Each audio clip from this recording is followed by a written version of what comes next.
하이상 친구들 안녕하세요. 이번 시간에는 근사값에 관련된 공부를 해보도록 할 거고요. 교재는 17쪽 준비해주세요. 모두 다 색깔 펜을 들고 선생님과 열심히 필기하며 이번 시간에 근사값은 모두 다 정리했으면 좋겠습니다. 자, 그리고요. 선생님 말이 빠르다고 생각되는 친구들은 배속을 좀 느리게 해도 되지만 자기가 아는 내용이라고 해서 그냥 빨리빨리 넘기면 안 됩니다. 자, 속도는 각자 조절하도록 하고요.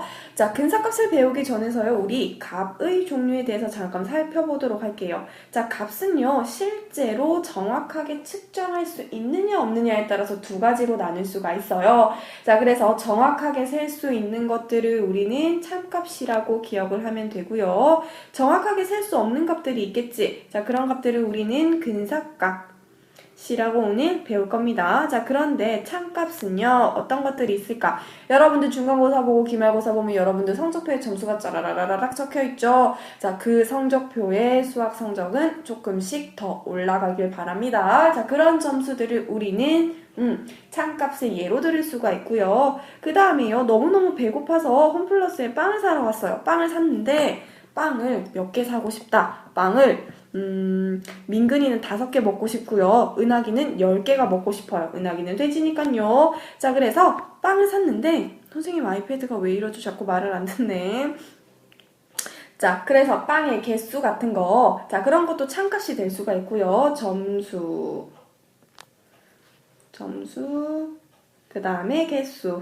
자, 그 다음에 빵을 샀으면 빵값을 치러야 되겠죠. 자, 민근이는 5개를 사서 5,000원이고요. 은하기는 10개를 사서 10,000원이에요. 그런 값 있지, 얘들아? 물건의 값.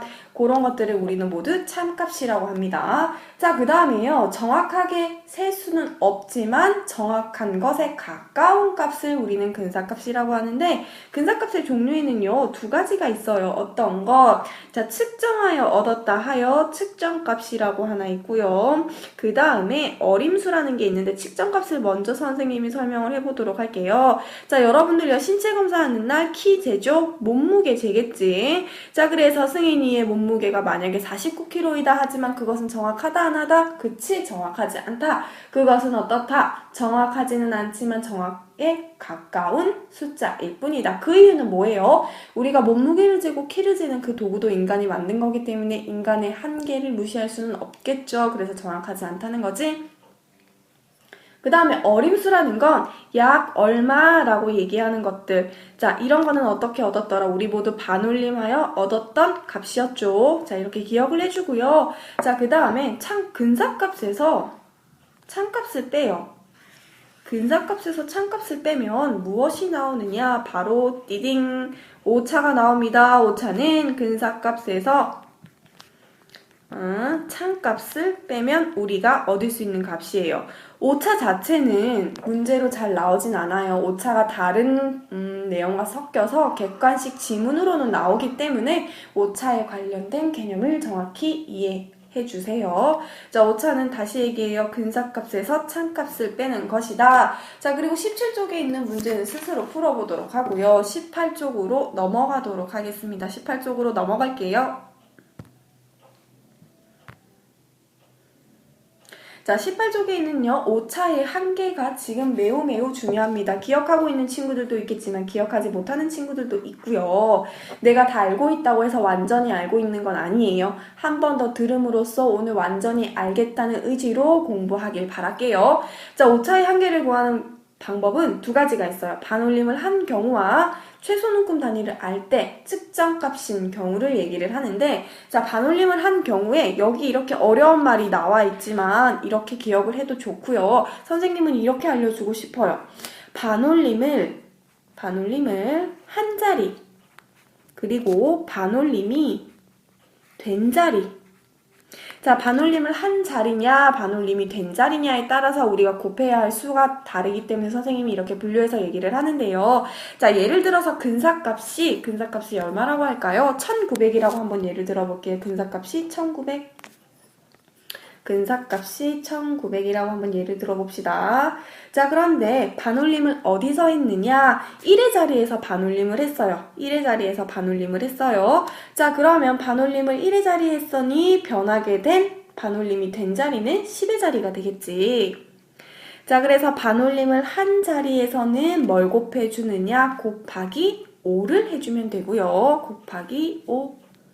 자, 반올림이 된 자리에서는요, 곱하기 2분의 1을 해주면 됩니다. 그럼 계산을 한번 해보자. 반올림을 한 자리는 1의 자리니까 1 곱하기 5가 되겠지. 반올림이 된 자리는 10이니까 10의 자리라는 거지. 곱하기 2분의 1. 1 곱하기 5를 해도 5, 10 곱하기 2분의 1을 해도 5. 정답은 어차피 마찬가지예요. 그래서 자기가 편한 방법으로 하세요. 기억해야 할 것은 반올림을 한 자리, 반올림이 된 자리. 자, 반올림을 한 자리에서 반올림이 된 자리를 화살표를 그어서 구분을 해주는 게 항상 확실합니다. 나중에 유효 숫자 할 때도 이거는 중요한 방법이기 때문에 이렇게 기억을 해주세요. 자, 그 다음에요. 측정값이 나와 있는 경우요. 최소 눈금 단위가 제시가 되겠지. 그럼 그 최소 눈금 단위의 절반이 바로 오차의 한계가 되는데 반올림을 한 경우의 예시를 먼저 보도록 할게요. 문제 한번 풀어볼까요? 필수예제 3번이요. 자, 반올림을 하여 얻은 근사값, 반올림을 하여 얻은 근사값이 나와 있는데 오차의 한계를 한번 구해보래네. 그러면 반올림을 해서 얻은 거니까 구하는 방법은 두 가지가 있다. 어떻게? 반올림을 한 자리. 반올림을 한 자리에다가는 뭐 곱하라고? 곱하기 5. 반올림이 된 자리는요. 곱하기 2분의 1을 하여라. 자, 그러면 괄호 1번은 동그라미 1번의 방법으로 풀어보고요. 괄호 2번은 동그라미 2번의 방법으로 풀어볼게요. 반올림을 한 자리는 어디예요? 네모아는 반올림을 한 자리이다. 10의 자리에서 반올림을 했다는 거지. 그러면 표시를 해보자. 10의 자리에서 반올림을 하여 100의 자리가 변했겠지. 자, 반올림을 한 자리는 10의 자리니까 10 곱하기 5. 정답은 50이 되겠죠. 자, 그 다음에 괄호 2번은요. 두 번째 방법으로 풀어볼게요. 반올림이 된 자리가 어디야? 바로 여기겠지. 여기서 반올림을 하여 여기로 바뀌었겠지. 반올림이 된 자리는 어딥니까? 0.1의 자리 곱하기 2분의 1 계산하면 0.05. 자, 그 다음에 두 번째 우리가 풀어볼 개념은요. 필수예제 4번이지. 자, 이것은요. 측정값인 경우지 얘들아. 측정값인지 확인할 수 있는 이유는 뭐예요? 도구로 측정하였다는 걸 확인만 할 수 있으면 되지. 최소 눈금 단위가 1kg이래요. 그러면 아까 어떻게 최소 눈금 단위 곱하기 2분의 1. 정답은 0.5kg. 자, 최소 눈금 단위가 10kg 곱하기 2분의 1. 정답은 5. 이렇게 풀어내면 되겠죠. 자, 그 다음에 19쪽으로 바로 넘어가도록 하겠습니다.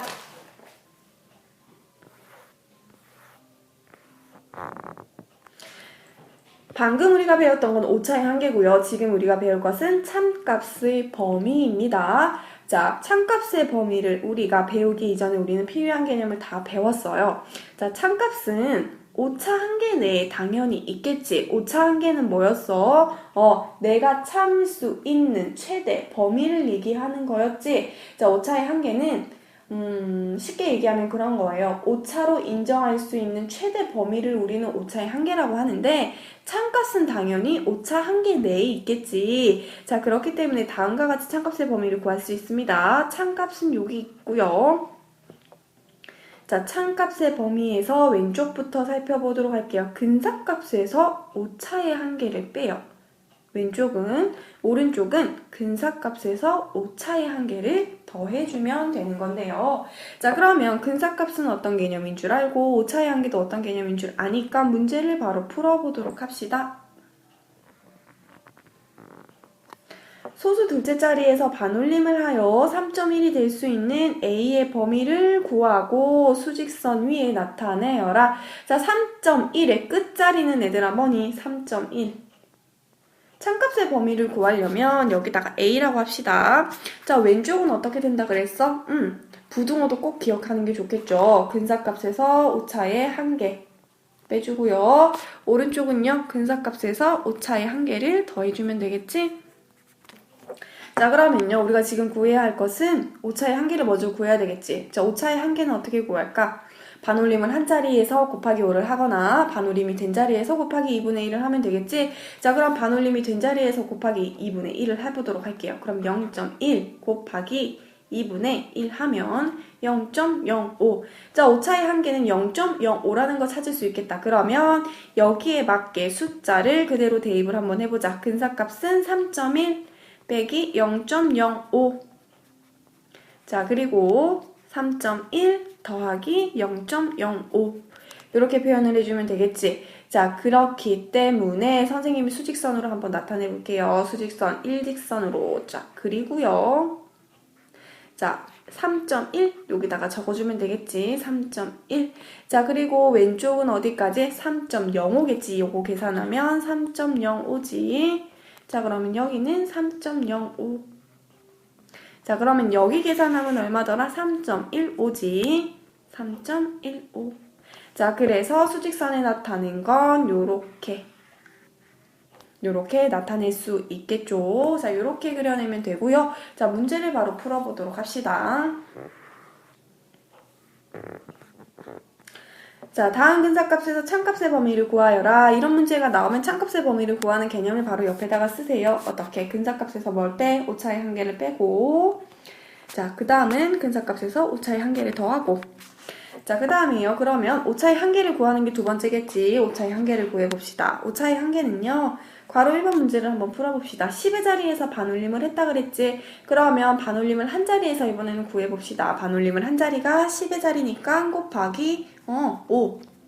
그러면 오차의 한 개는 50이 되겠네요. 자, 그러면 A의 값은 200이겠지. 200 가운데다가 쓰고요. 좌변은요. 근사값에서 오차의 한 개 빼는 거지. 200 빼기 50. 우변은요. 200 더하기 5.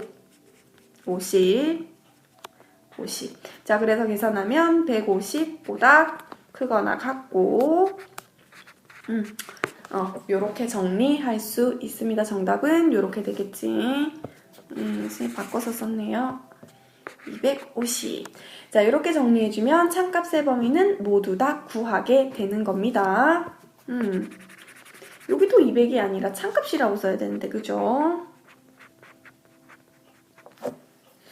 자, 그 다음이에요. 최소눈금 단위를 이용하여 참값의 범위를 한번 구해보도록 할게요. 최소눈금 단위. 자, 참값 A의 범위를 구하여라. A라고 쓰고요. 자, 오차의 한 개는 얼마니? 여기 최소눈금 단위의 절반이니까 5가 되겠지. 그러면 왼쪽은 50 빼기 5니까 45. 부등호는 크거나 같다. 우변은요. 50 플러스 55 이렇게 적어주면 되겠죠. 단위는 꼭 써주세요. 자, 그 다음 밑으로 넘어가도록 할게요. 20쪽.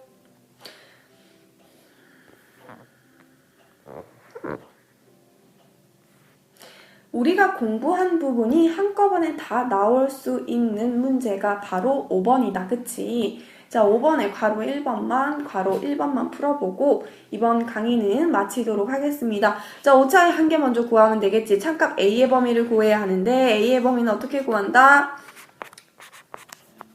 근사값에서 오차의 한 개 빼고요. 우변은 근사값에서 오차의 한 개 더하고. 자, 이렇게 적어놓고 오차의 한 개 구할게요. 반올림한 자리는 어디다? 10의 자리이다. 그러면 반올림한 자리에서 곱하기 5 하면 되니까 오차의 한 개는 50. 참값 A의 범위는 8300에서 빼기 50. 우변은요. 8300에서 플러스 50. 자, 이렇게 정리해주면 되겠죠. 지금 배운 개념은 그리 어려운 개념이 아니기 때문에요. 스스로 복습하고